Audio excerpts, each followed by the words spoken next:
Hi guys, news for you or news for me as well.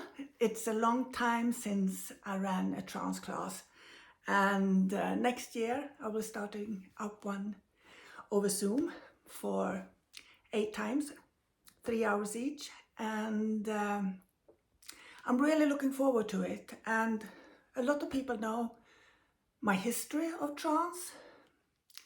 I sat for quite some time and had my own group where I sat week after week after week.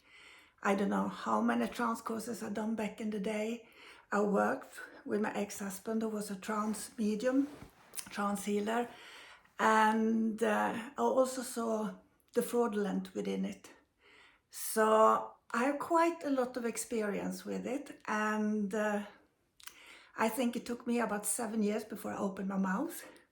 I was just sitting, but today I know better. I know some tools that we can use to get you going, because you don't end up in a deep trance state immediately. It takes practice and it takes focus of your mind, your curious brain. And there's a lot of things that happens when you sit for trance because the mind is curious, and when you sit for trance, there's a lot of things going on with the energies that we don't understand, and the brain is trying to understand it so we can get a lot of different sensations and feelings.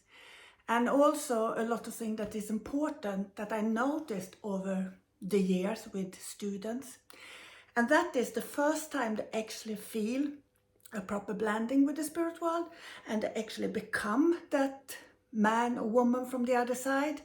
They think they got it, and then they force that feeling forward every time they sit for trance in the future, and that doesn't become trance then. It's just something you induced forward because that's the feeling you like to have. But when that actually happens, when you have that blending with the spirit, you're supposed to get out of the way, more and more out of the way all the time. And it's not as easy as you think it will be. Like I said, the mind is curious and it wants to understand what's going on. So it's a lot of practice, it's a lot of training.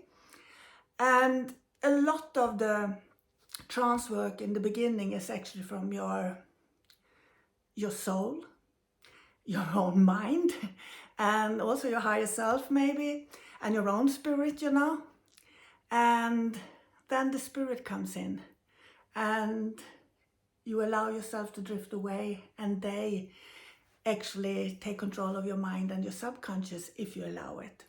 You will always be aware of the feeling when you are in trance.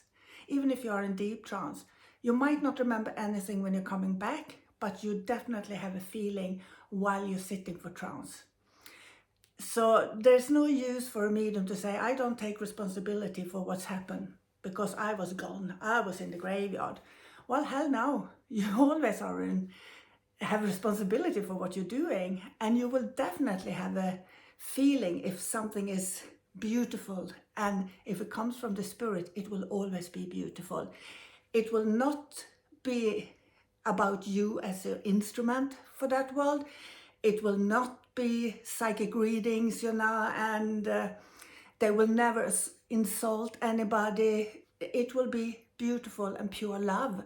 If it's not the spirit, then it's the medium itself. So I'm looking forward. I'm gonna have you sit, I'm gonna look at you, how your blending is going on with the spirit world, and I will also use the group rooms. So you can work in pairs or maybe in threes, but so you have your own space to actually work with the trance work or your inspirational work, where we usually start if you not have done this for a while. So I'm really, really excited, and sorry for my I'm out of breath because I just took a walk from my house down to my guest house here where I'm working tonight. So I'm really, really looking forward, and I'm really excited to get back into this. And I know I can offer a lot, I know I can push you a lot, but it will also be a good feeling for myself. So hope to see some of you there. Bye.